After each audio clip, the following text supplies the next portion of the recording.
इस वक्त की बड़ी खबर आ रही है गुजरात के अहमदाबाद से, जहां अहमदाबाद में एक प्लेन क्रैश हुआ है। टेक ऑफ के दौरान ये प्लेन क्रैश हो गया है। अहमदाबाद के मेघानी नगर में ये प्लेन जो है वो क्रैश हुआ बताया जा रहा है। आसमान में धुएं का गुबार वो देखा गया है और इस प्लेन में 130 से ऊपर यात्रियों के सवार होने की खबर है। टेक ऑफ के दौरान ही रिहायशी इलाके में ये विमान गिर गया और जल गया और पूरी तरीके से जो आसमान में काले धुएं का गुबार देखा गया है। आपको बता दें कि अहमदाबाद के मेघानी नगर में ये प्लेन क्रैश हुआ है। यात्री विमान है और ये जो विमान है उसको बताया जा रहा है कि ये एयर इंडिया का विमान था, जिसे टेक ऑफ के दौरान ही क्रैश होने की खबर है। फिलहाल इसमें हताहत होने की कोई अभी तक जानकारी नहीं है। राहत के लिए मेडिकल की टीम रवाना हो चुकी है, लेकिन जिस हिसाब से काले धुएं के गुबार देखे गए हैं वो बेहद डरावने हैं।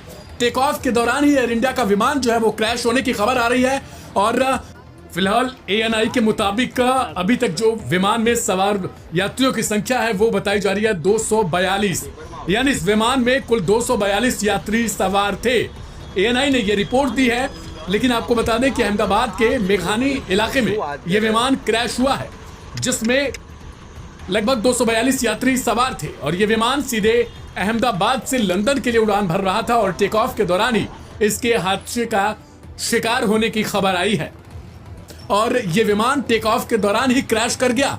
काले धुएं का जो गुबार है वो पूरे इलाके में आसमान में दिखाई दे रहा है और किस तरीके से जो टेक ऑफ के दौरान ये विमान क्रैश हुआ है अभी तक इसको लेकर पूरी जानकारी नहीं आई, लेकिन अहमदाबाद से ये बड़ी खबर आ रही है।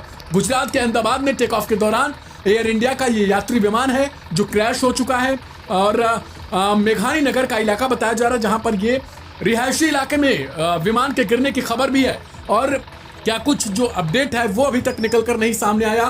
फिलहाल ये बड़ी खबर, बड़ी दुर्घटना बताई जा रही है कि जो एयर इंडिया का विमान है वो क्रैश हो गया है। शुरुआती जानकारी जो अब तक निकल कर आई है उसके मुताबिक सरदार वल्लभ भाई पटेल इंटरनेशनल एयरपोर्ट में यह दर्दनाक हादसा हुआ है। हालांकि माना जा रहा है कि एयरपोर्ट की बाउंड्री से लगकर यह विमान दुर्घटनाग्रस्त हुआ है। अभी तक किसी जनहानि की खबर नहीं है। शुरुआती तस्वीरें जो हैं वो सामने आई है और उसमें देखा जा सकता है कि विमान के परखच्चे उड़ चुके हैं। राहत और बचाव कार्य के लिए फिलहाल मेडिकल की टीमें रवाना की गई हैं। तस्वीरों में दिखाई दे रहा है कि विमान का एक विंग टूटकर गिर चुका है। दमकल कर्मी पानी की बौछार कर आग पर काबू पाने की कोशिश कर रहे हैं। फिलहाल आग पर कुछ हद तक काबू भी पा लिया गया है। विमान एयरपोर्ट पर लैंड कर रहा था या फिर टेक ऑफ कर रहा था, इसे लेकर अभी तक शुरुआती जानकारी यही आई है कि टेक ऑफ ही कर रहा था, लेकिन जो बाउंड्री वॉल है उससे शायद इसकी टक्कर हो गई, जिसके कारण ये दुर्घटना हुई है। लेकिन दूसरी तरफ कुछ रिपोर्ट्स में यह भी बताया जा रहा है कि इंजन में तकनीकी खराबी हादसे का कारण शायद बनी है, लेकिन अभी तक जो पूरी तरीके से जो जानकारी है एग्जैक्ट वो निकल कर नहीं आई है। लेकिन ये बहुत बड़ा हादसा अहमदाबाद में हुआ है। रिहायशी इलाके में इस विमान के गिरने की खबर है, लेकिन कुछ जगहों पर बताया जा रहा है कि ये बाउंड्री वॉल से ही टकराकर ये विमान गिर गया। लेकिन अहमदाबाद से लंदन जा रहा ये विमान, जिसमें 133 यात्री सवार, वो फिलहाल दुर्घटना का शिकार हो चुका है।